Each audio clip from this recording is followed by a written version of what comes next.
Morning, good morning, good morning जी, good morning.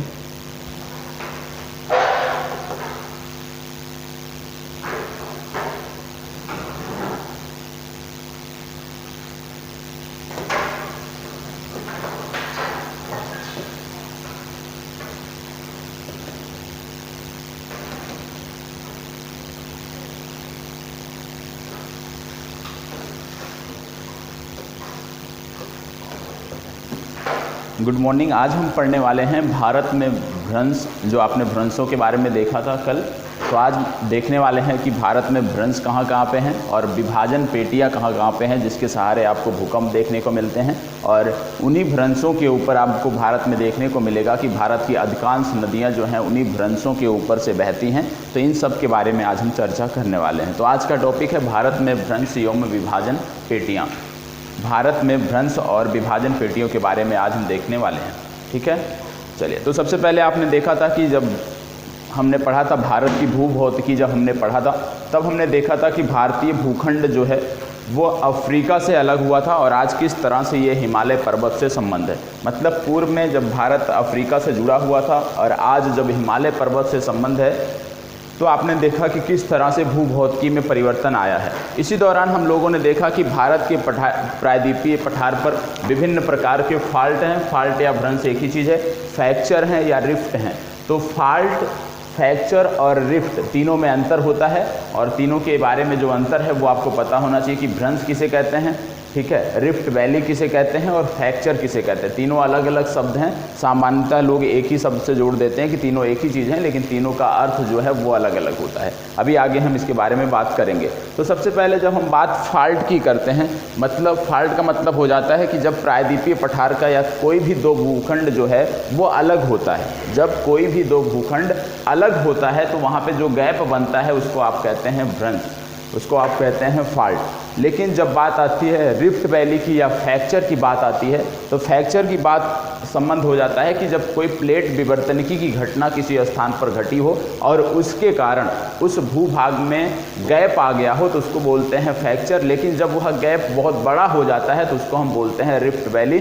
जैसे कि आप समझते होंगे, पढ़ते होंगे कि विश्व की सबसे बड़ी जो रिफ्ट वैली है वो आपको देखने को मिलती है अफ्रीका महाद्वीप में। शायद आपने पढ़ा होगा, अफ्रीका महाद्वीप का जो पूर्वी भाग है, तंजानिया वाला जो क्षेत्र है, इसमें यदि आप देखते होंगे तो विश्व की सबसे बड़ी जो रिफ्ट वैली है वो आपको अफ्रीका महाद्वीप में देखने को मिलती है। विश्व महाद्वीपों के क्रम का जब आपने अध्ययन किया होगा तो वहाँ पे आपने इन सब चीज़ों के बारे में ध्यान से देखा होगा। तो आज हम पढ़ने जा रहे हैं कि किस प्रकार से भारत के पश्चिमी घाट में फ्रैक्चर देखने को मिलते हैं, किस प्रकार से दक्षिणी भाग में आपको देखने को मिलते हैं, जिसके कारण से आपका मालाबार का जो तट है वो उठ गया है, बाकी के जो कोंकण के तट हैं या कन्नड़ जो तट है वो आपका बैठ गया है। पूर्व में आपने पढ़ा था। तो इनके कारणों के बारे में आज जानने का प्रयास करेंगे और कौन कौन से भ्रंश हैं भारत में जिनके सहारे आगामी भूकंप आ सकते हैं, आने वाले वर्षों में भूकंप की बारंबारता देखी जा सकती है, उन सब के बारे में समग्र रूप से आज हम देखने वाले हैं। और भारत की जब हम बात करते हैं तो भारत में जो भ्रंश हैं वो दो प्रकार के हैं। एक तो है प्राचीनतम भ्रंश। प्राचीनतम भ्रंश में जैसे आप चंबल घाटी भ्रंश ले लीजिए, नर्मदा, ताप्ती, ये सारे हो जाते हैं। यदि हम बात करते हैं कि नवीनतम जो भ्रंश हैं, तो नवीनतम भ्रंश आपको देखने को मिलते हैं हिमालय पर्वत जो है उसके सहारे आपको देखने को मिलते हैं और ये पूरे हिमालय पर्वत से लेकर पूर्वोत्तर भारत तक आपको देखने को मिलते हैं। तो ये आपके हो जाते हैं नवीनतम भ्रंश। जहाँ पे नव विवर्तनिकी की घटनाएं घट रही हैं तो वो नवीनतम भ्रंश के अंतर्गत आता है। ठीक है, तो सबसे पहले आपको आज साथ साथ मैप बनाते हुए चलना है क्योंकि इसमें हिमालय के बारे में भी बताया जाएगा, तो ये साथ साथ आप कार्य करते चलें। ठीक है, जो भी प्रमुख भ्रंश हैं उनके बारे में आपको पता होना चाहिए। उसी में बनाएंगे, चलिए उसी में बना लें। प्लेन मैप आपके पास है, आप उसी में बना सकते हैं।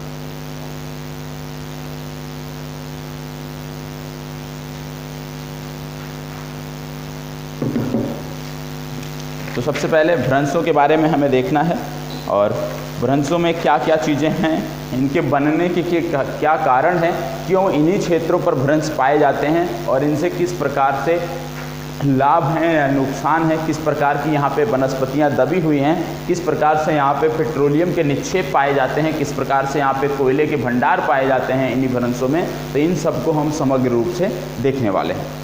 तो सबसे पहले आपको एक काम भी करना है, आपका होमवर्क रहेगा आज का, कि सबसे पहले आप एक प्लेन मैप में बनाएंगे कि भारत में कहाँ कहाँ पे नदियाँ हैं, ठीक है, प्रमुख नदी घाटियाँ कहाँ कहाँ पे हैं वो देखेंगे, और उसी के ऊपर फिर आप बनाएंगे कि भारत में कोयला कहाँ कहाँ पे पाया जाता है, वो आपके मैप में देखने को मिल जाएगा। और कोयला वाला मैप जब आप इसी पे अध्यारोपित करेंगे तो आप देखेंगे कि नदी घाटियाँ जहाँ पे हैं वहीं पे कोयला पाया जाता है। और यदि उसी के ऊपर आप उद्योग, जो कि भारी उद्योग हैं, लोहे के उद्योग हैं या आपके थर्मल पावर प्लांट हैं, यदि आप उनको भी अध्यारोपित करेंगे तो आप देखेंगे वो तीनों की तीनों चीज़ें एक ही जगह पे आपको देखने को मिलेंगी। मतलब जहाँ पे भ्रंश घाटियाँ हैं वहीं पे आपके कोयले के भंडार देखने को मिल रहे हैं, और कोयले के भंडार उसी स्थान पे मिल रहे हैं। इस वजह से जो भारी उद्योग हैं जैसे लोहा उद्योग, ये सारी चीज़ें आपको उसी क्षेत्र में देखने को मिलेंगी। थर्मल पावर प्लांट जो है, क्योंकि कोयले जहाँ से निकाला जाता है उसी के नज़दीक ही होते हैं, तो वो भी आपको वहीं पर देखने को मिलेंगे। इसी तरह से आपको आज अंतर समझ में आएगा कि पेट्रोलियम, जैसे आप बोलते होंगे क्योंकि भारत में भी कई स्थानों पर पेट्रोलियम के निक्षेप मिले हैं, तो पेट्रोलियम क्यों मिलता है और कोयला क्यों मिलता है, इसका मूलभूत कारण क्या होता है, उसको भी आज समझने का हम प्रयास करेंगे। तो सबसे पहले मैप आप कर लीजिए, भारत का मैप है। भारत के मैप में सबसे पहले आपको बनाना है हिमालय को। पहले हम हिमालय को डिवाइड करेंगे। हिमालय कितने भागों में डिवाइड है? 5 भागों में। हाँ, तो 3 वाला आज हम देखेंगे, 5 वाला तो जब हम हिमालय पढ़ेंगे तो हम देखेंगे। सबसे पहले एक होती है हिंग लाइन। यहाँ पे ये जो लाइन है जो तिब्बत से अलग करती है, इसको बोलते हैं हिंग लाइन, HINGE। इस लाइन को बोला जाता है हिंग लाइन। ये आपको पता होना चाहिए, जो भारत को तिब्बत से अलग करती है, ठीक है, हिंग लाइन। हिंग लाइन के बाद आप देख रहे हैं कि ये वाला भाग आपका हो जाता है, ये वाला आपका हो जाता है ट्रांस हिमालय।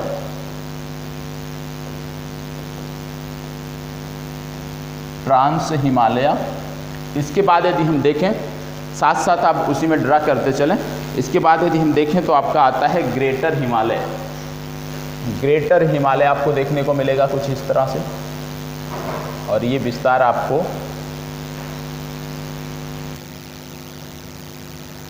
ये आपका हो गया ग्रेटर हिमालय।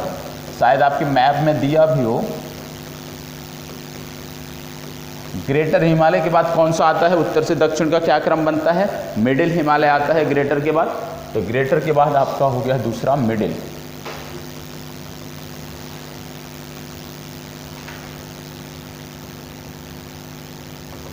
ये आपका हो गया मिडिल हिमालय। मिडिल हिमालय के बाद कौन सा आता है? मिडिल हिमालय के बाद आपका ग्रेटर हो गया, मिडिल हो गया, मिडिल के बाद कौन सा आता है? शिवालिक, ठीक है। तो शिवालिक आता है। शिवालिक विशेषकर हिमाचल प्रदेश और इन सब रीजन में आपको देखने को मिलता है। तो तीसरा आपका यहाँ पे देखने को मिलेगा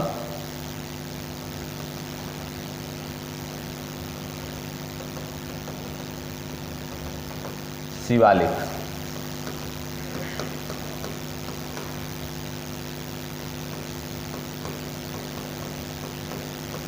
ये तीनों आप पहले नोट कर लीजिए, तीनों मैप में भी आपको देखने को मिल जाएगा। सबसे पहले सबसे बाहरी जो हिमालय के पार की श्रेणी बोलते हैं वो आपका हो गया ट्रांस हिमालय, जो भारत के बाहर का है, तिब्बत से जुड़ा हुआ है। और हिंग लाइन अवश्य लिख लीजिएगा, क्योंकि हिंग लाइन के बारे में 2014 में यूपीएससी की परीक्षा में पूछा गया। 2014 के प्रारंभिक परीक्षा के पेपर में हिंग लाइन से संबंधित कथन देखने को मिले थे।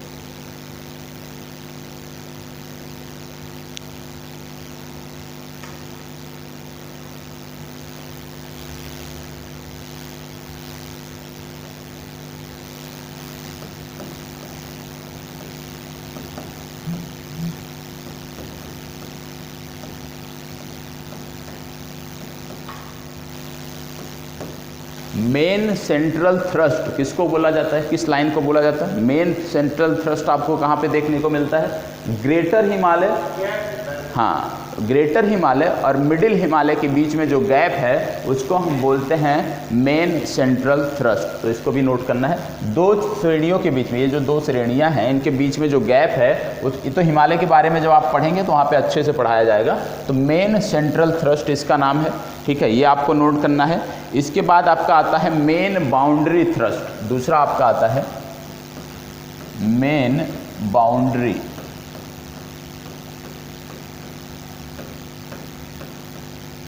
मेन बाउंड्री जो थ्रस्ट है ये क्या करता है, जो मिडिल हिमालय है उसको शिवालिक से अलग करता है, उसको हम बोलते हैं मेन बाउंड्री थ्रस्ट। इसको भी आप नोट कर लीजिएगा।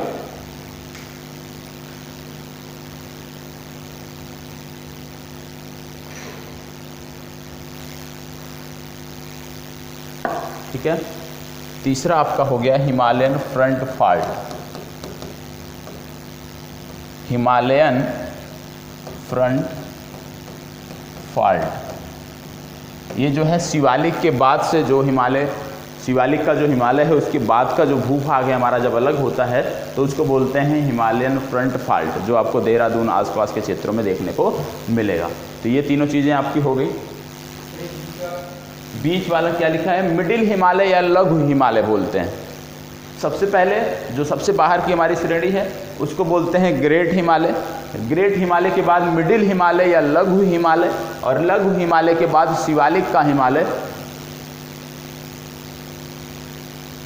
चैप्टर के नाम आपको बताए गए हैं, आप या तो लेट आए होंगे, आपको चैप्टर का नाम बताया गया भारत में भ्रंश एवं विभाजन पेटियां। भारत में भ्रंश और विभाजन पेटियां आज आप देख रहे हैं, और इसी के अंतर्गत आपको देखना है। चले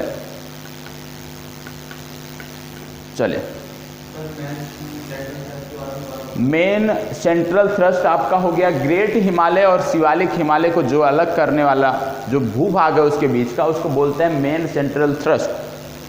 दूसरा है main boundary thrust. Main boundary thrust क्या है, लघु हिमालय या मध्य हिमालय को और शिवालिक के बीच का जो गैप है उसको बोलते हैं मेन बाउंड्री थ्रस्ट। और तीसरा आपका है हिमालयन फ्रंट फॉल्ट, जो कि शिवालिक का हिमालय है और उसको रेस्ट जो भाग है हमारा उससे अलग करता है, उसको बोलते हैं हिमालयन फ्रंट फॉल्ट। जब हिमालय के निर्माण के बारे में कि हिमालय कैसे बना उसके बारे में पढ़ेंगे तो वहाँ से और डिटेल में आपको ये देखने को मिलेगा।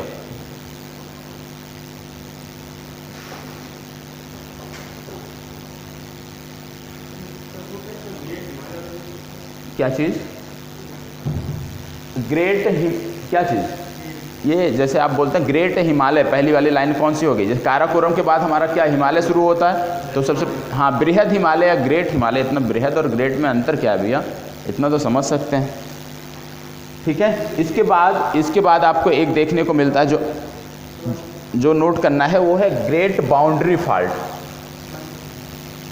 यहाँ पे आपको देखने को मिलेगा ग्रेट बाउंड्री फॉल्ट, इसको भी नोट कर लीजिएगा। ग्रेट बाउंड्री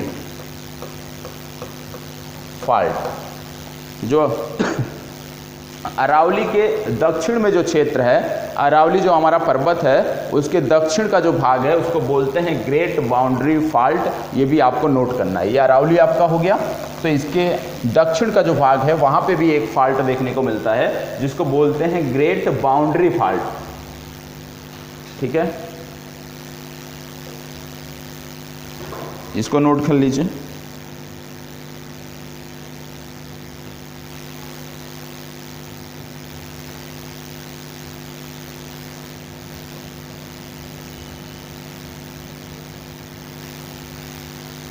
नोट डाउन हो गया। इसके बाद आपको देखना है दामोदर। अब हम बात कर रहे हैं नदी घाटियों के जो फॉल्ट है, इसमें आपका सबसे महत्वपूर्ण है ये दामोदर नदी घाटी फॉल्ट। तो इसको बोलते हैं दामोदर भ्रंश। फॉल्ट या भ्रंश एक ही है, तो चाहे फॉल्ट हम बोलें या भ्रंश, बात एक ही है। ये आपका हो गया दामोदर भ्रंश। फिर इसके बाद दूसरा यहाँ पे महत्वपूर्ण है महानदी भ्रंश। तो महानदी भ्रंश आपको पता होना चाहिए।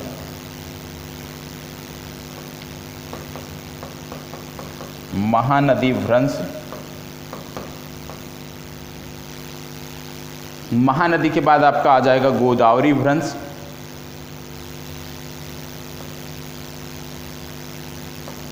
गोदावरी भ्रंश, गोदावरी भ्रंश के बाद आपका आ गया कृष्णा भ्रंश।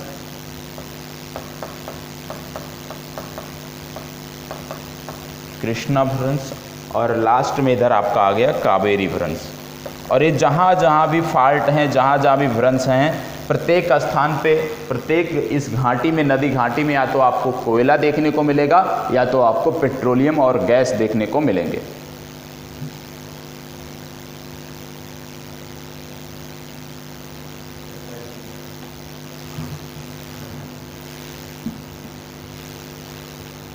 ये आपका अध्याय खत्म होगा। जो आप प्लेट विवर्तनिकी अभी पढ़ रहे हैं ये समाप्त होगा।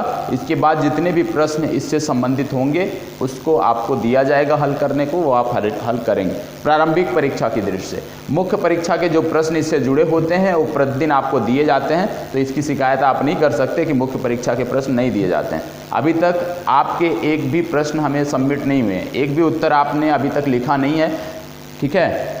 तो उत्तर जब आप नहीं लिखेंगे फिर आप बोल रहे हैं कि प्रश्न नहीं मिलते। प्रश्न प्रत्येक दिन मिलते हैं और अभी तक लगभग 4 से 5 प्रश्न शेयर किए जा चुके हैं, जिनमें से आप द्वारा एक भी उत्तर लिखा नहीं गया है अभी तक।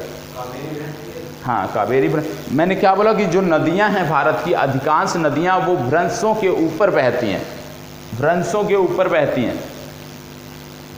इधर आपको ऐसे मिल जाएगा नर्मदा भ्रंश, तापी भ्रंश, ठीक है, नर्मदा तापी, फिर माही भ्रंश मिल जाएगा, चंबल भ्रंश मिलेगा आपको, इसके साथ साथ साबरमती भ्रंश मिलेगा। मतलब कहने का मतलब है भारत यहाँ पे एक महत्वपूर्ण भ्रंश और है सोन नदी भ्रंश। सोन भ्रंश भी महत्वपूर्ण है क्योंकि यहाँ पे महत्वपूर्ण कोयले के निक्षेप आपको देखने को मिलते हैं।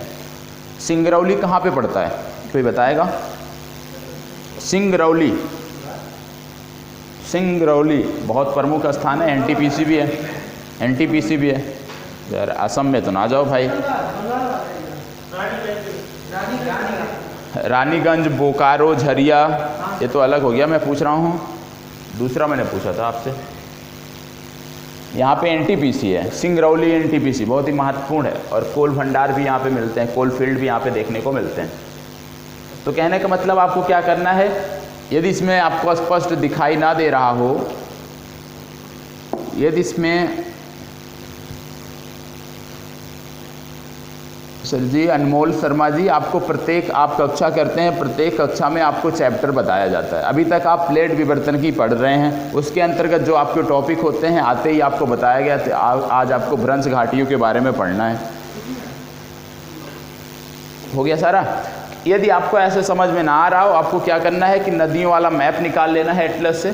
एटलस में जो नदियों वाला मैप मिलेगा उसमें जो प्रमुख नदियां हैं, जैसे यदि हम बात करें पूर्वी भारत की, तो इसमें आप देखोगे दामोदर, महानदी, कृष्णा, कावेरी, गोदावरी, ये प्रमुख फाल्ट हैं, इनको आप हाईलाइट कर लीजिएगा, प्रमुख भ्रंश हैं। इसी तरह से यदि आप पश्चिम में जाओगे तो नर्मदा, तापी, ये प्रमुख आपके हैं, इसको आप अंडरलाइन कर लीजिएगा भ्रंशों के रूप में, ठीक है। इसके साथ साथ आपको नर्मदा तापी के साथ साथ आपको बीच में सोन आपको याद करना है, सोन नदी फाल्ट आपको प्रमुख रूप से देखना है। इसके साथ साथ क्योंकि जो नदी घाटी फाल्ट हैं ये क्या है कि पुराने भ्रंश हैं हमारे, पुराने, और जो हिमालय की हम बात करते हैं ये हमारे नवीनतम भ्रंश हैं, ठीक है। एक बार सब नोट कर लें, जिनके बचे हुए हैं नोट कर लीजिए, तो फिर अपनी चर्चा प्रारंभ करते हैं।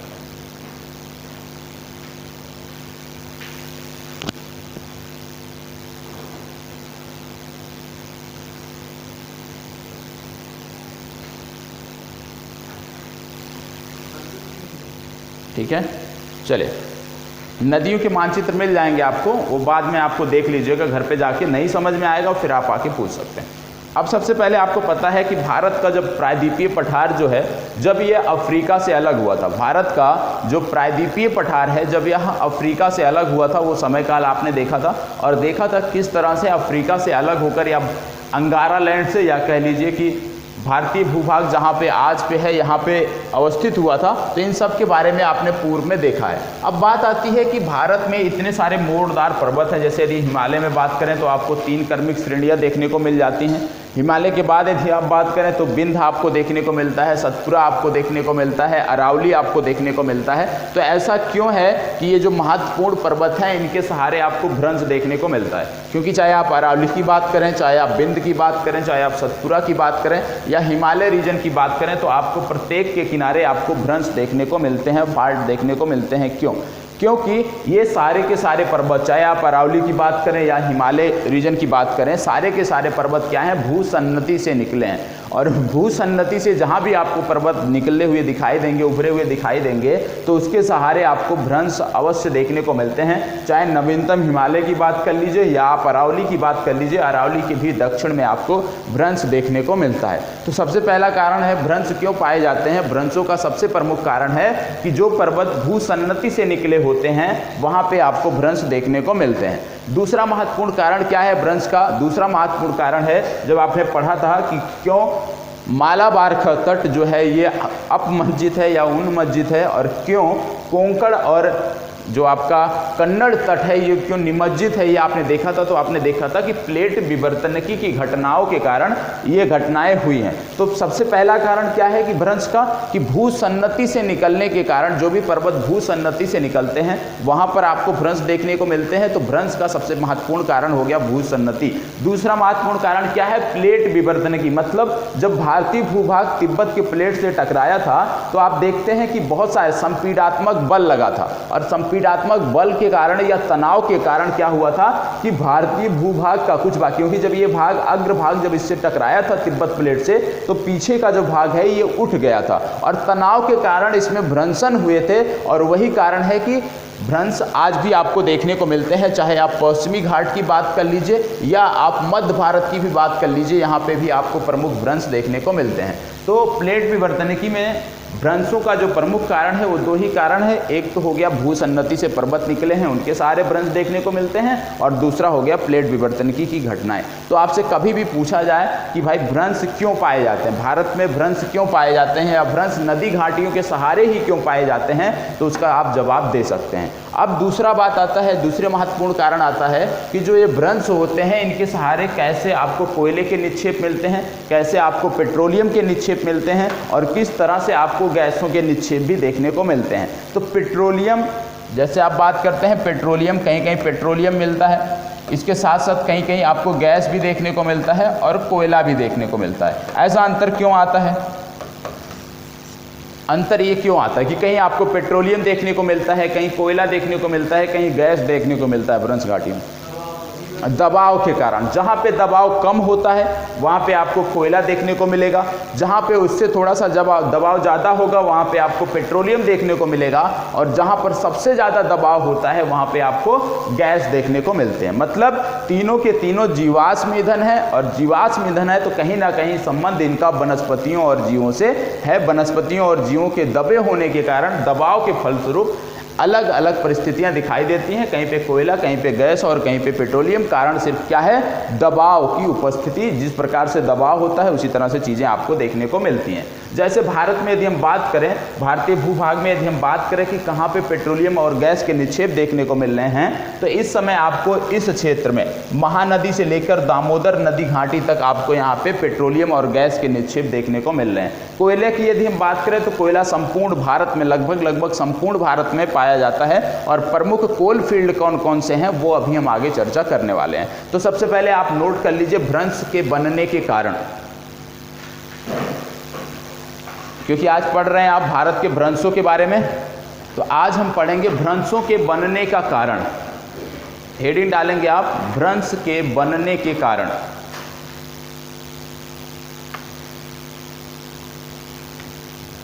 भ्रंश के बनने के कारण हेडिंग डालेंगे, और ये सारी चीज़ें आप प्लेट विवर्तनिकी के अंदर ही रख सकते हैं, ये अलग नहीं है। प्लेट विवर्तनिकी अभी आप पढ़ रहे हैं, भारत की भूभौतिकी अभी आप पढ़ रहे हैं, ठीक है।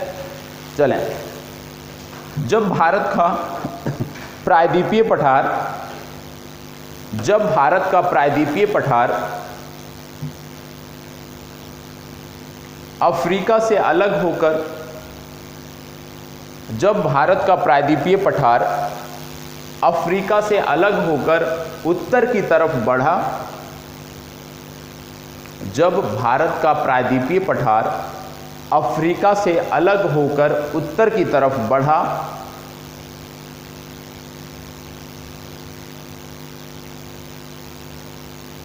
जब भारत का प्रायद्वीपीय पठार अफ्रीका से अलग होकर उत्तर की तरफ बढ़ा, हो गया है, ठीक है।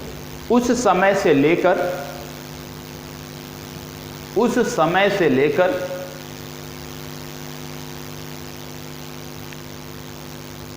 आज तक के, उस समय से लेकर आज तक के विभिन्न मोड़दार पर्वत,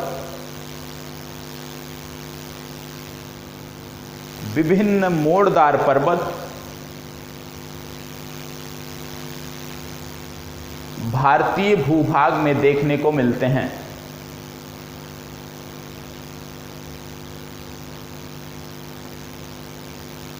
भारतीय भूभाग में देखने को मिलते हैं?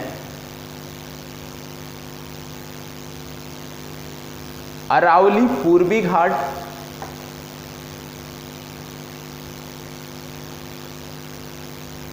अरावली पूर्वी घाट, विंध्याचल और सतपुड़ा, अरावली पूर्वी घाट, विंध्याचल और सतपुड़ा।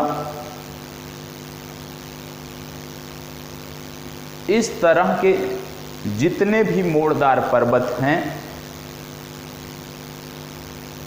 इस तरह के जितने भी मोड़दार पर्वत हैं,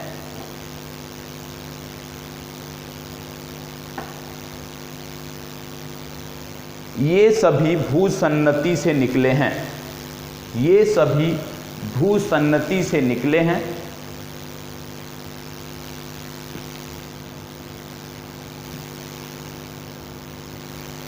इसके उदाहरण में हिमालय की तीनों मेखलाएं भी शामिल हैं। इसके उदाहरण में हिमालय की तीनों मेखलाएं भी शामिल हैं। अब तीनों मेखलाओं का मतलब क्या हो गया? बृहद हिमालय, लघु हिमालय और शिवालिक। ठीक है। इन सभी पर्वतों के भूसन्नतियों के दोनों किनारे पर, इन सभी पर्वतों के भूसन्नतियों के दोनों किनारे पर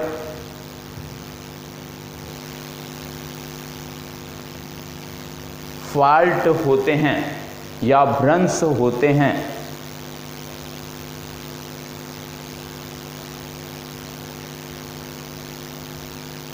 जिसके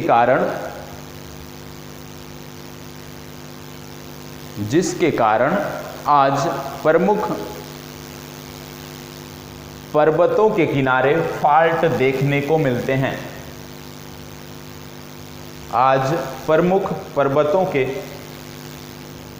किनारे फाल्ट देखने को मिलते हैं।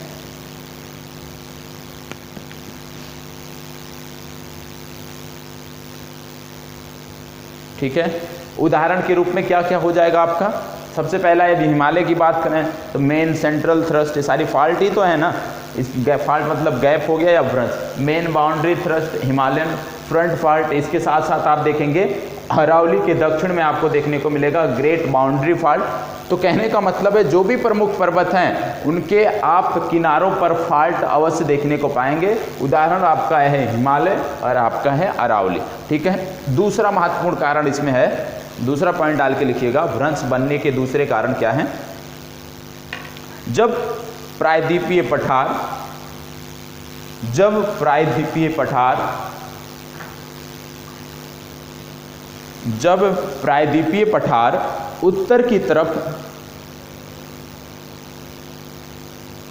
उत्तर की तरफ बढ़ने पर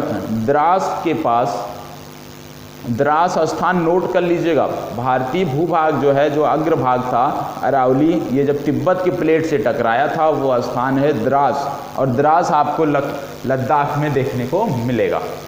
जब यह प्रायद्वीपीय पठार उत्तर की तरफ द्रास के पास तिब्बत के प्लेट से टकराया तो इस पर संपीडात्मक बल लगा।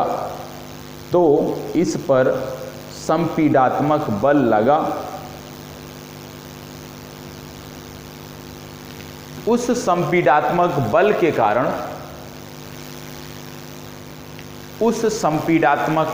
कारण पूरा का पूरा पठारी भाग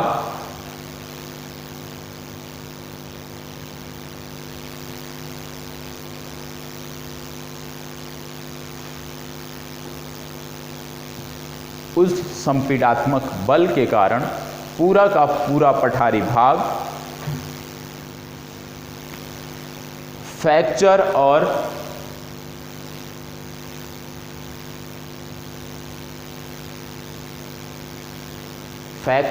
और भ्रंश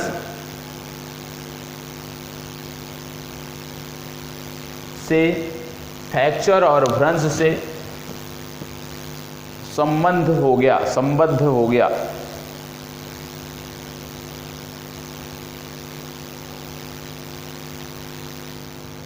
ठीक है।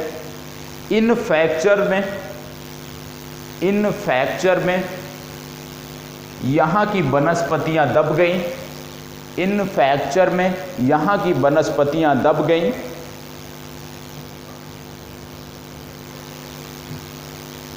बरसात के जल के कारण इन वनस्पतियों पर अवसादीकरण हुआ। वर्षा या बरसात कुछ भी नोट कर सकते हैं। बरसात के जल के कारण इन वनस्पतियों पर अवसादीकरण हुआ।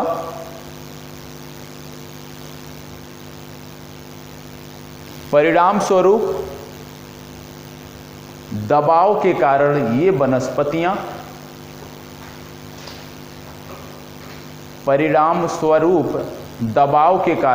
ये वनस्पतियां कोयले के रूप में परिणित हो गई। परिणाम स्वरूप ये वनस्पतियां दबाव के कारण कोयले के रूप में परिणित हो गई। यही कारण है कि इन फाल्ट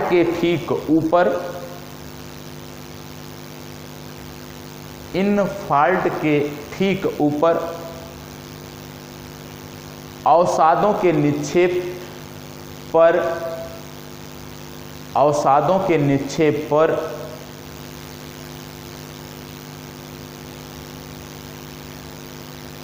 नदियां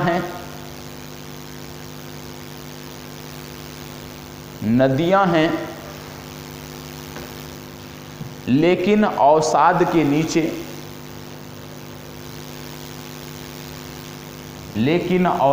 के नीचे कोयले के बड़े बड़े भंडार हैं। कोयले के बड़े बड़े भंडार हैं। ठीक है। चले, तो अब आपने देख लिया भ्रंश क्यों बनते हैं। अब एक परिभाषा नोट कर लीजिएगा, भ्रंश, फाल्ट और फ्रैक्चर किसे कहते हैं, ये भी पता होना चाहिए ना। तीनों में मूलभूत अंतर क्या है तो उसको भी नोट कर लीजिए। भ्रंश, सबसे पहले डालिए भ्रंश क्या होता है। जब कोई भूखंड, भ्रंश की परिभाषा क्या होती है ये नोट कर लीजिए। जब कोई भूखंड सन्नत भूखंड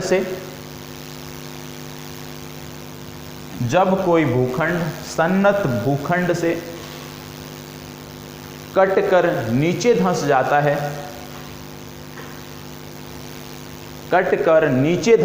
है या ऊपर उठ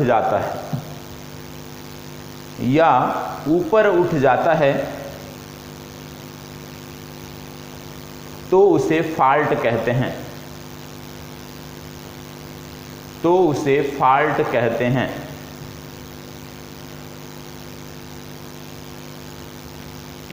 ठीक है। अब फ्रैक्चर क्या होता है उसको नोट कर लीजिए। फ्रैक्चर क्या होता है उसको नोट करिए। जब किसी भूखंड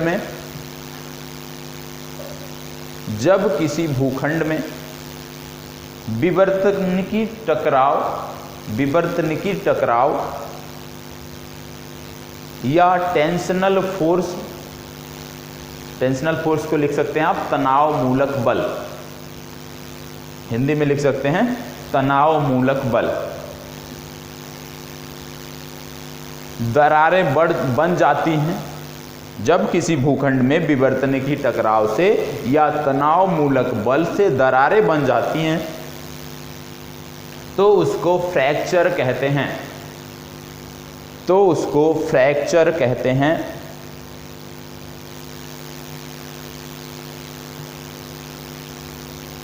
और उसी फ्रैक्चर का बड़ा रूप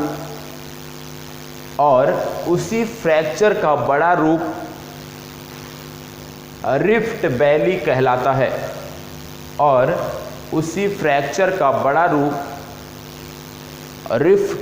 कहलाता है।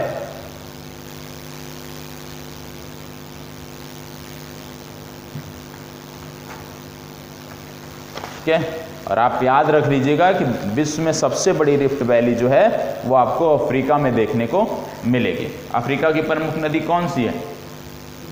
नील नदी है। नील नदी इन्हीं फ्रैक्चर से होकर बहती है, रिफ्ट वैली से होकर बहती है, ठीक है। अब फॉल्ट का वितरण, फॉल्ट क्या होते हैं आपने देख लिए, अब फॉल्ट का वितरण हम देखने वाले हैं। भारत में जो फॉल्ट होते हैं वो दो प्रकार के पाए जाते हैं, एक तो हो गए आपके प्राचीनतम फॉल्ट और एक हो गए आपके नवीनतम फॉल्ट। प्राचीनतम में कौन कौन से हैं? प्राचीनतम में प्रमुख कौन से हैं? नर्मदा घाटी फॉल्ट, ताप्ती फॉल्ट, इसी तरह से आप नीचे जाएंगे तो मयूर फॉल्ट, इसके बाद आपका आ जाएगा कावेरी फॉल्ट, कृष्णा फॉल्ट और गोदावरी भ्रंश या फॉल्ट, महानदी भ्रंश, दामोदर भ्रंश। ये सारे के सारे जो फॉल्ट हैं ये आपके क्या हैं कि पुराने फॉल्ट है, पुराने भ्रंश हैं। नवीनतम में क्या आता है? नवीनतम में जैसे आपने देख लिया मेन सेंट्रल थ्रस्ट आपका हो गया, मेन बाउंड्री थ्रस्ट हो गया, हिमालयन फ्रंट फॉल्ट हो गया, इसके साथ साथ अरुणाचल प्रदेश और नागालैंड में भी कुछ फॉल्ट हैं जिनके बारे में आप पढ़ना है। उन्हीं का विस्तार आपको अंडमान निकोबार के क्षेत्र में देखने को मिलता है। तो सबसे पहले अब आगे आप नोट करेंगे कि भारत में फॉल्ट का वितरण, भारत में फॉल्ट या भ्रंश का वितरण,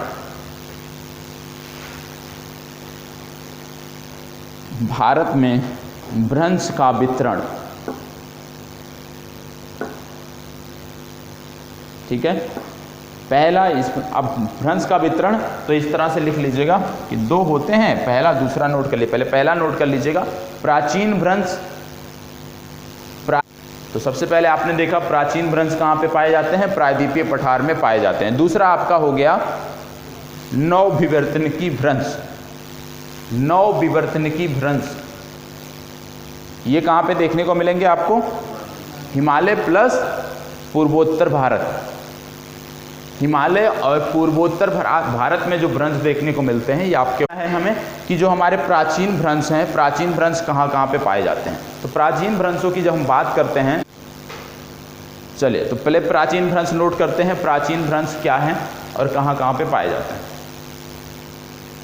फॉल्ट का वितरण नोट किया, फॉल्ट के वितरण में आपने देखा प्राचीन भ्रंश और नवीनतम भ्रंश, और प्राचीन भ्रंश आपने देखा कि प्रायद्वीपीय भारत में पाए जाते हैं, नवीनतम भ्रंश हिमालय और पूर्वोत्तर भारत में देखे जाते हैं। अब प्राचीन भ्रंश से हेडिंग डालिएगा, उसी के अंतर्गत एक एक फॉल्ट आपको नोट करते हुए चलना है। तो सबसे पहले आप नोट करेंगे main boundary fault, sorry great boundary fault, ये वाला ग्रेट बाउंड्री फॉल्ट प्राचीन भ्रंश के अंतर्गत पहला आपको नोट करना है ग्रेट बाउंड्री फॉल। इसमें नोट करेंगे यह सबसे पुराना, यह सबसे पुराना, यह सबसे पुराना भ्रंश है जो, यह सबसे पुराना भ्रंश है जो अरावली पर्वत के दक्षिणी भाग में देखने को मिलता है।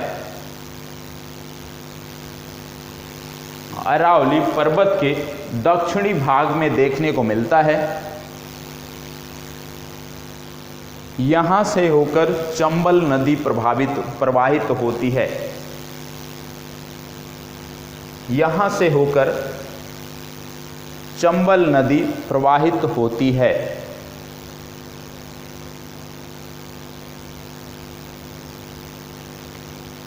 ठीक है। दूसरा आपका है नर्मदा फॉल्ट। इसमें नोट करेंगे, इस फॉल्ट या भ्रंश एक ही है, तो मैं कभी फॉल्ट बोलूं या भ्रंश वो आपको समझ जाना है। ठीक है।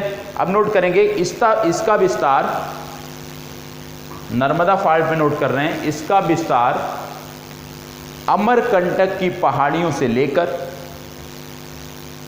अमरकंटक की पहाड़ियों से लेकर पश्चिम में नर्मदा के मुहाने तक है। पश्चिम में नर्मदा के मुहाने तक है।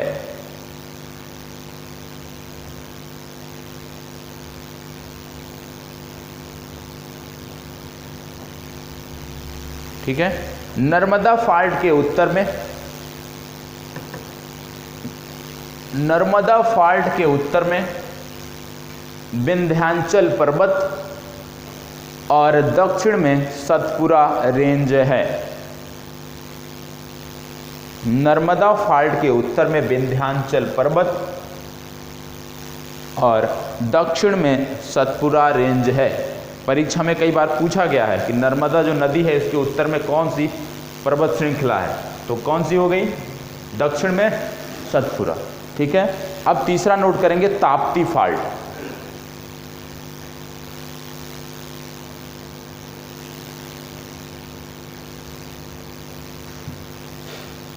सतपुरा के दक्षिण में ताप्ती नदी बहती है। सतपुरा के दक्षिण में ताप्ती नदी बहती है।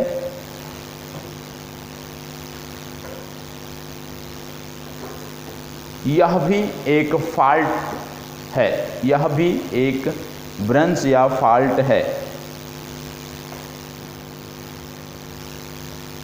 इसके बाद महत्वपूर्ण है कोयना फॉल्ट। नाम कम सुनने को मिलता होगा, कोयना फॉल्ट महत्वपूर्ण है, इसको नोट करिएगा। कोयना फॉल्ट, ठीक है। कोयना फॉल्ट में क्या नोट करना है कि इसका विस्तार महाराष्ट्र और कर्नाटक में है। इसका विस्तार महाराष्ट्र और कर्नाटक में है।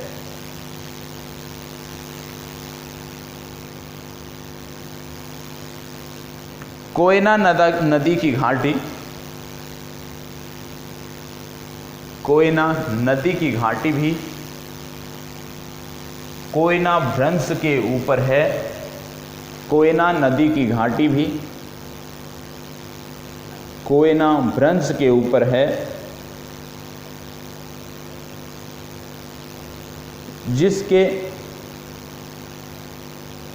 जिसके समीप में कोयना जलाशय है, जिसके समीप में कोयना जलाशय है, जो हाल ही में भूकंप से प्रभावित हुआ था। कोयना जलाशय मतलब कोयना बांध।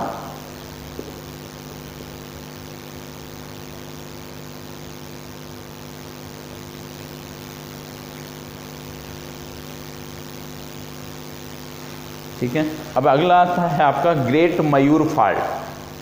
ग्रेट मयूर फॉल्ट मतलब जहां से होकर आपकी कावेरी नदी बहती है।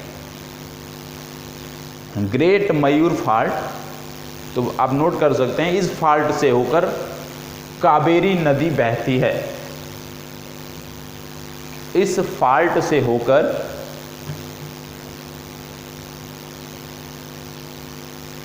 कावेरी नदी बहती है और इसी फॉल्ट के कारण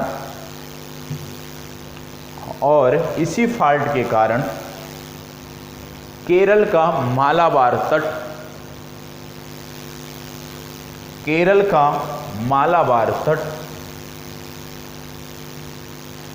उन्मज्जित हो गया है। उन्मज्जित, एक होता है निमज्जित मतलब धंस गया है, उन्मज्जित या अपमज्जित मतलब उठ गया है। उन्मज्जित, ठीक है। अगला आप नोट करेंगे सोनभ्रंश या सोन रिफ। सोन आपको कहाँ पे देखने को मिलेगा? सोन नदी कहाँ से होकर बहती है? और फिर बिहार में ही, हाँ। तो सोनभ्रंश आप नोट करिएगा, महत्वपूर्ण है। सोन नदी की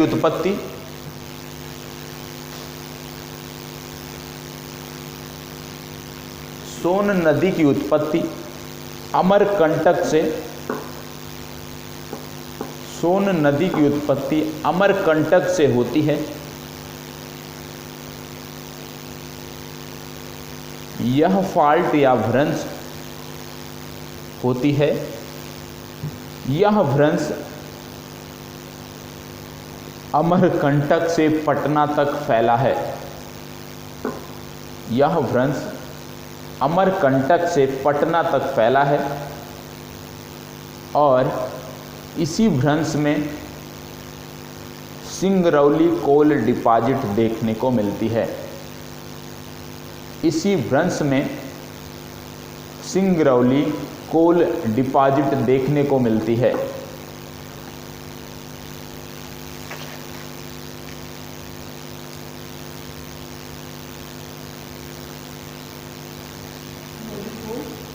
सिंगरौली कोल डिपॉजिट मतलब कोयले की खान। ठीक है, अगला नोट करेंगे दामोदर भ्रंश या दामोदर फॉल्ट। ये महत्वपूर्ण है दामोदर भ्रंश। ठीक है, दामोदर नदी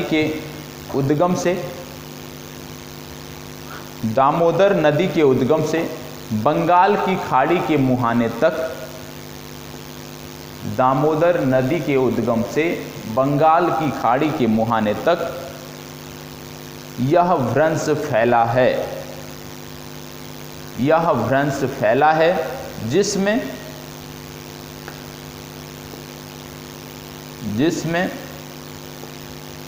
रानीगंज, झरिया और बोकारो, रानीगंज, झरिया और बोकारो कोल फील्ड देखने को मिलते हैं।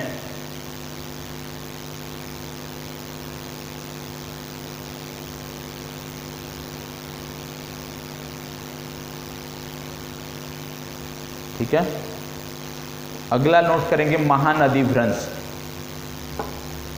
महानदी भ्रंश, ये सारे के सारे भी आप प्राचीन भ्रंश नोट कर रहे हैं क्योंकि ये प्रायद्वीपीय भारत की बात हो रही है अभी। महानदी भ्रंश में यह नदी बहती है। इसमें भी कोयले के निक्षेप पाए जाते हैं।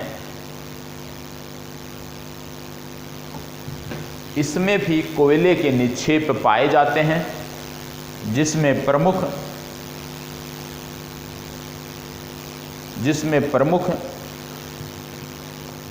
तालचेर कोलफील्ड है। जिसमें प्रमुख तालचेर कोलफील्ड है।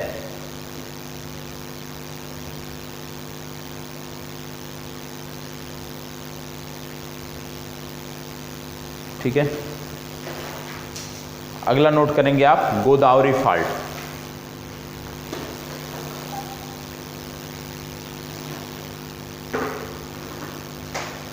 गोदावरी फॉल्ट, इसमें है नासिक से आंध्र प्रदेश में, इसका जो फैलाव है वो नासिक से आंध्र प्रदेश तक है। नासिक से आंध्र प्रदेश में समुद्र के मुहाने तक, नासिक से आंध्र प्रदेश में समुद्र के मुहाने तक इसका विस्तार पाया जाता है। इसमें प्रमुख कोलफील्ड रामागोंडम है। इसमें प्रमुख कोलफील्ड रामागोंडम है।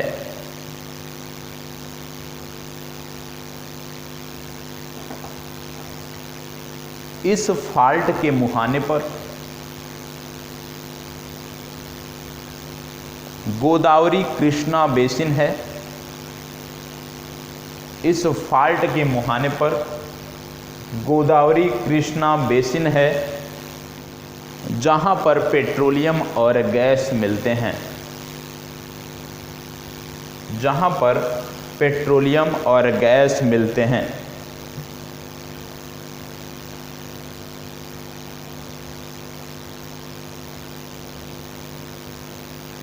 ठीक है, एक लास्ट नोट कर लीजिएगा, कावेरी फॉल्ट।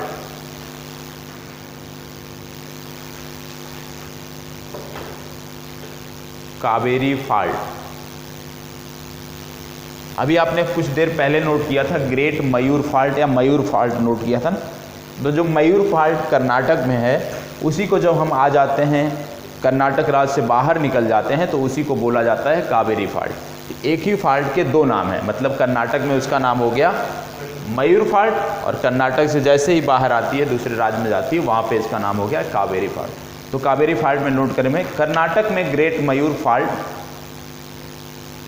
कर्नाटक में ग्रेट मयूर फॉल्ट को तमिलनाडु में कावेरी फाल्ट के नाम से जाना जाता है। कर्नाटक में ग्रेट मयूर फाल्ट को तमिलनाडु में कावेरी फाल्ट के नाम से जाना जाता है। कावेरी भ्रंश में लिग्नाइट कोयले के भंडार पाए जाते हैं।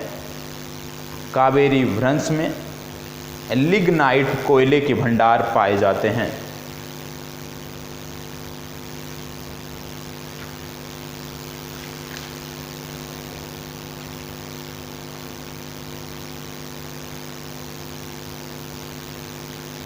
ठीक है, अब शायद आप में से बहुत सारे लोग समझ रहे होंगे कि इसको क्यों पढ़ाया जा रहा है, क्या ज़रूरत थी। लेकिन यदि आपने इसको पढ़ लिया अच्छे से तो आपको पता चल गया भारत में कोयला कहाँ पे मिलता है, भारत में पेट्रोलियम कहाँ पे मिलता है, भारत में भारी उद्योग के कारखाने कहाँ पर होंगे। ये सारी चीज़ें आपको पता चल जाती हैं यदि आप इन चीज़ों को देखते हैं तो। अब एक प्रश्न बनता है, यदि पूछ लिया जाए कि गोदावरी और कृष्णा नदियों के ऊपरी भाग में कोयले के निक्षेप पाए जाते हैं, लेकिन इनके निचले भाग में पेट्रोलियम और गैस के भंडार मिलते हैं, क्यों? आसान सा प्रश्न है।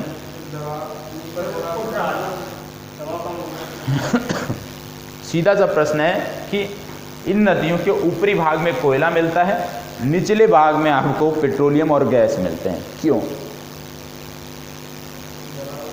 सबसे पहली बात होती है कि कोयला कब पेट्रोलियम में परिवर्तित होता है, कब गैस में परिवर्तित होता है। तो एक पहला कारण हो गया दबाव। दूसरा महत्वपूर्ण कारण क्या हो गया कि ऊपरी भाग जो है वहाँ पे जो फ्रैक्चर है उसकी चौड़ाई काफ़ी कम है और उसकी गहराई भी उतनी नहीं है। लेकिन जैसे जैसे आप निचले भागों में आते हैं फ्रैक्चर की जो चौड़ाई है वो बढ़ती जाती है, उसमें दबाव ज़्यादा पड़ता है क्योंकि उसमें अवसाद ज़्यादा जमा होता है, दबाव ज़्यादा पड़ता है और दबाव के फलस्वरूप आपको ये चीज़ें देखने को मिलती हैं। ठीक है, तो एक कम से कम 100 शब्दों में आप लिख के लाएंगे। आज का पहला अभ्यास प्रश्न है कि गोदावरी और कृष्णा नदियों के, पहला अभ्यास प्रश्न है गोदावरी और कृष्णा नदियों के ऊपरी भाग में कोयले के निक्षेप मिलते हैं, लेकिन निचले भागों में पेट्रोलियम और गैस के निक्षेप मिलते हैं।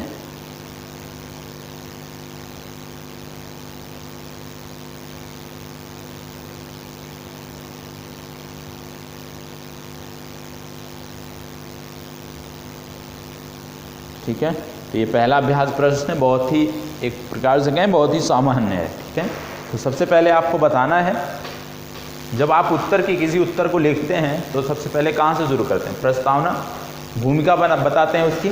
तो भूमिका में आप बताएंगे कि चाहे आप पेट्रोलियम की बात कर लीजिए, गैस की बात कर लीजिए या कोयला की बात कर लीजिए, तीनों जीवाश्म ईंधन है, इसके बारे में आप बताएंगे और क्यों एक रूप से दूसरे रूप में बदलाव आता है, दबाव के कारण आता है, उसको भी आप लिखेंगे। इसके बाद इन दो नदी घाटियों के बारे में आपको बताना है, 100 शब्दों में लिखना है। अब जो 9 विवर्तनिकी भ्रंश हैं उनके बारे में आपको नोट करना है। तो हेडिंग डालेंगे 9 विवर्तनिकी भ्रंश। 9 विवर्तनिकी भ्रंश ब्रैकेट में आप डालेंगे हिमालय और पूर्वोत्तर भारत।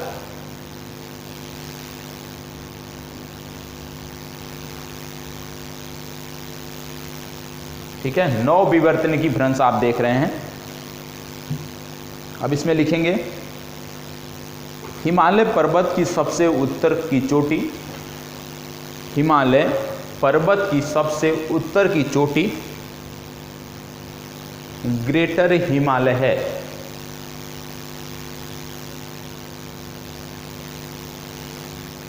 और ग्रेटर हिमालय के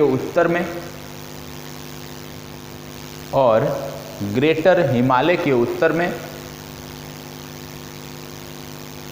तिब्बत का पठार स्थित है। तिब्बत का पठार स्थित है? उत्तर में तिब्बत का पठार स्थित है। इन दोनों के बीच में एक लाइन है, मतलब तिब्बत का पठार और ग्रेटर हिमालय के बीच में एक जो लाइन है उसको हिंग लाइन कहते हैं। पूर्व में मैंने आपको बताया है, उसको हिंग लाइन के नाम से जाना जाता है, उसको हिंग लाइन कहते हैं। यह भी एक भ्रंश है, यह भी हिंग लाइन जो है यह भी एक भ्रंश है जो तिब्बत के पठार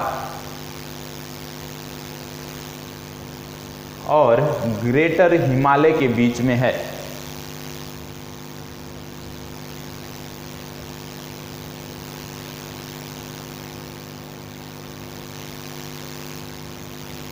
ठीक है, अब दूसरा पॉइंट इसमें नोट करेंगे। ग्रेटर हिमालय एवं मिडिल हिमालय के बीच में, ग्रेटर हिमालय और मिडिल हिमालय के बीच में या लघु हिमालय के बीच में मेन सेंट्रल थ्रस्ट है। अभी आपने देखा था पूर्व में के बीच में मेन सेंट्रल थ्रस्ट है। यह भी दो संरचनात्मक श्रेणियों को अलग करती है। मेन सेंट्रल थ्रस्ट है, यह भी दो संरचनात्मक श्रेणियों को अलग करती है।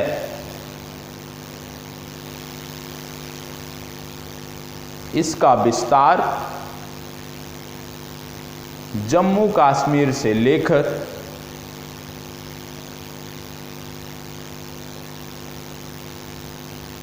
अरुणाचल प्रदेश तक है। इसका विस्तार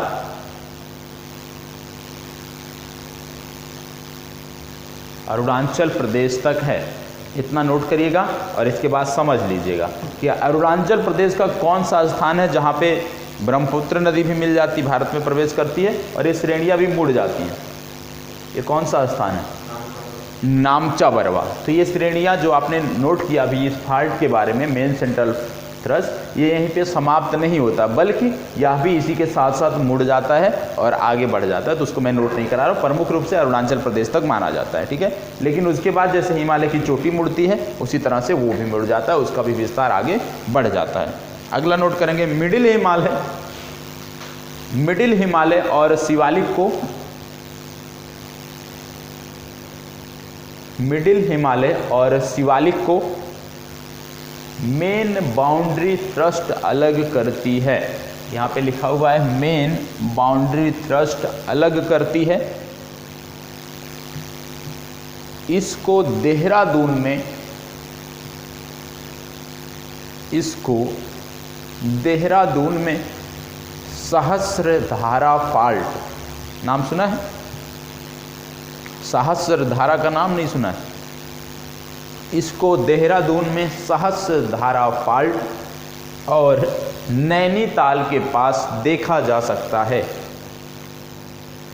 और नैनीताल के पास देखा जा सकता है।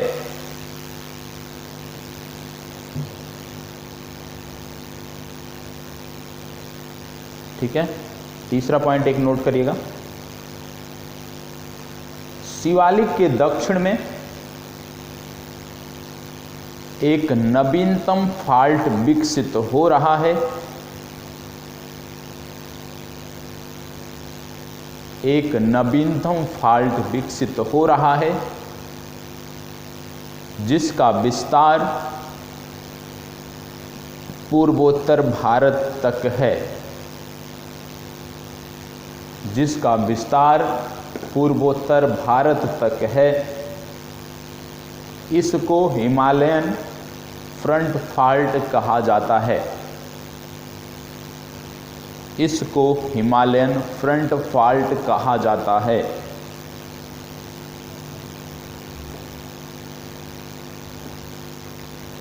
ठीक है, अब मैंने कल आपको, कल नहीं आज भी मैंने बोला था कि अरुणाचल प्रदेश में भी कुछ फाल्ट हैं। तो अरुणाचल प्रदेश में जो पाया जाता है उसको नोट कर सकते हैं, उसका नाम है हाफलॉन्ग थ्रस्ट।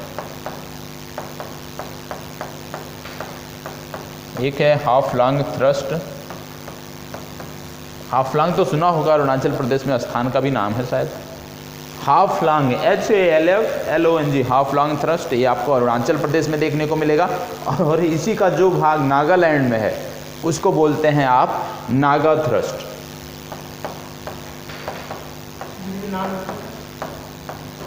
आप नोट कर लीजिएगा ऐसे नोट में कि भैया हाफलॉन्ग थ्रस्ट जो है ये आपको अरुणाचल प्रदेश में देखने को मिलेगा, नागा थ्रस्ट आपको नागालैंड में देखने को मिलेगा। और इसी का विस्तार आगे अरुणाचल प्रदेश नागालैंड होते हुए अंडमान निकोबार तक जाता है और उसके आगे फिर इसका विस्तार सुमात्रा तक देखा जाता है। सुमात्रा तक इसका विस्तार देखा जाता है इस फाल्ट का, ठीक है।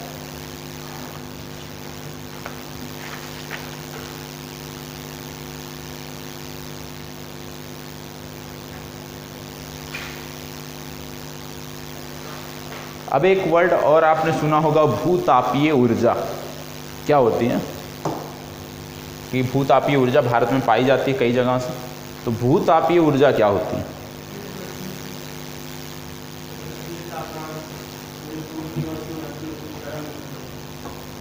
भूतापीय, यहाँ पे भू शब्द जुड़ा है, भूतापीय ऊर्जा मतलब जमीन से निकलती है, भूमि से निकलती है। तो कैसे निकलती है भूमि से? भूतापीय ऊर्जा है तो भूमि से कैसे निकलती है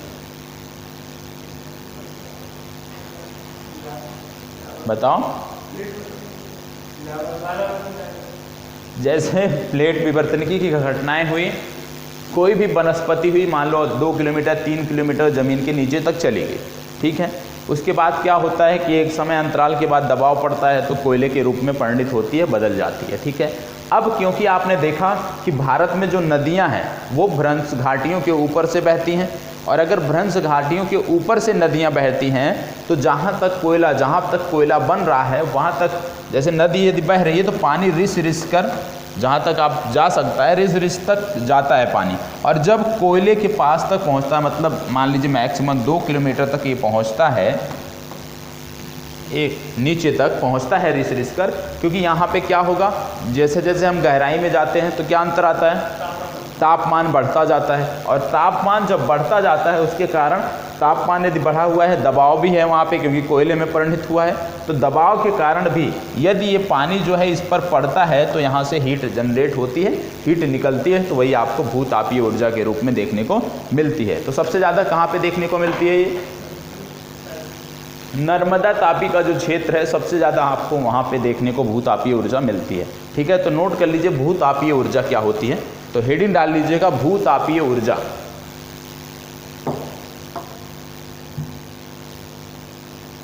भूतापीय ऊर्जा, जैसे एक भ्रंश विकसित होता है, जैसे एक भ्रंश विकसित होता है, उस क्षेत्र से संबंधित वनस्पतियां, जैसे एक भ्रंश विकसित होता है उस क्षेत्र से संबंधित वनस्पतियां 1 से 2 किलोमीटर की गहराई तक चली जाती हैं।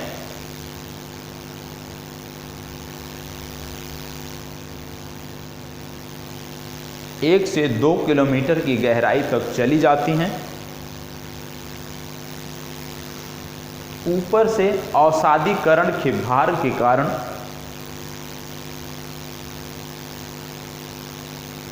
ऊपर से अवसादीकरण के भार के कारण वह वनस्पतियां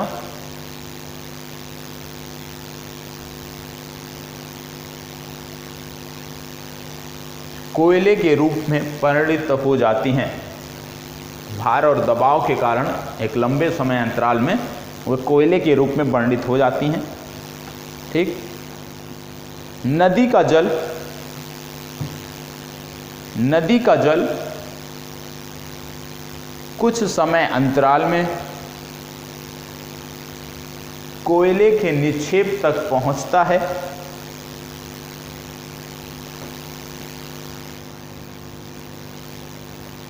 कोयले के निक्षेप तक पहुंचता है जिससे वह गर्म हो जाता है, जिससे वह गर्म हो जाता है।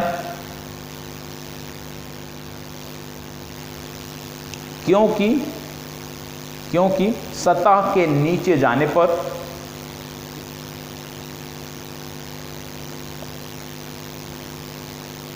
तापमान बढ़ता है,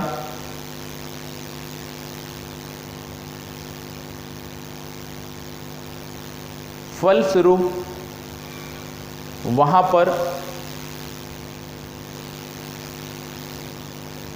पर हीट बनती है, हीट को आप ऊष्मा लिख सकते हैं, बनती है, जिसको भूतापीय ऊर्जा के रूप में,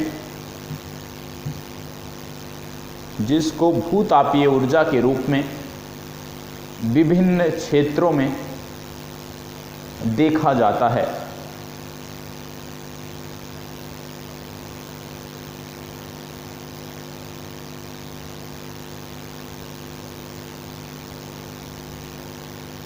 ठीक है। और एक दूसरा प्रश्न आज नोट करिए। प्रश्न है, भारत में अधिकांश कोयले का निक्षेप, भारत में अधिकांश कोयले का निक्षेप भ्रंशों के सहारे मिलता है, क्यों? भारत में अधिकांश कोयले का निक्षेप भ्रंशों के सहारे मिलता है, क्यों?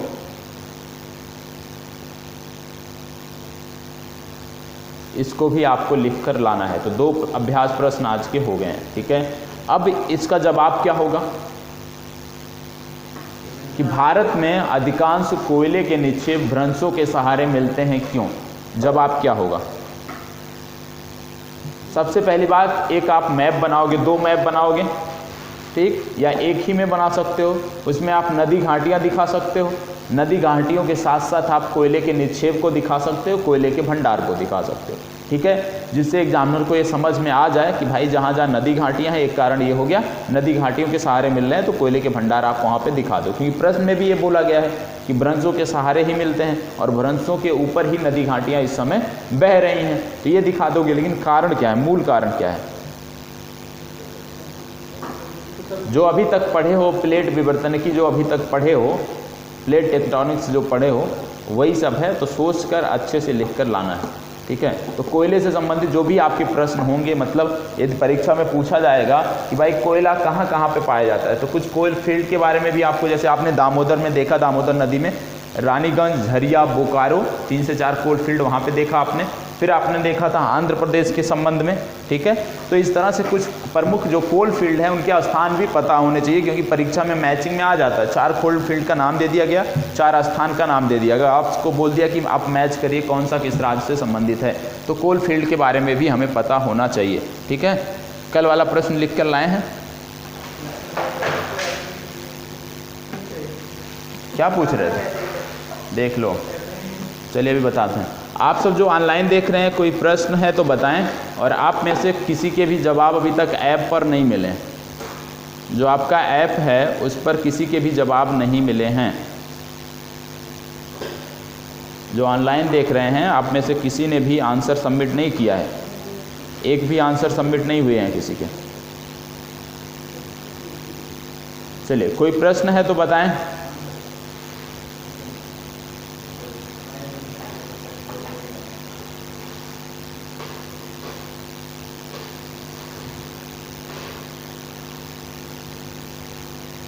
कल का टॉपिक क्या पढ़ना है? कल का सबसे पहले आपको होमवर्क दिया गया, 2 प्रश्न आप लिख के लेके आएंगे, 2 अभ्यास प्रश्न आपको दिए गए, लिख के लेके आना है। मैप लेना है भारत का, भारत के मैप पे पहले कोयले के भंडार जहाँ जहाँ भारत में हैं वो दर्शाना है, और कोयले के भंडार दर्शाने के बाद उसी मैप पर आप दर्शा सकते हैं कि भारत में नदी घाटियाँ कहाँ कहाँ पे हैं, और उसी के साथ साथ यदि हो सके तो आपको यह भी दिखा देना है कि जो हमारे भारी उद्योग हैं, लोहे से संबंधित जो उद्योग हैं, वो कहाँ पर पाए जाते हैं। तो तीनों में समानता आपको देखने को मिलेगी, तो ये आपका होमवर्क बनता है। और कोई प्रश्न?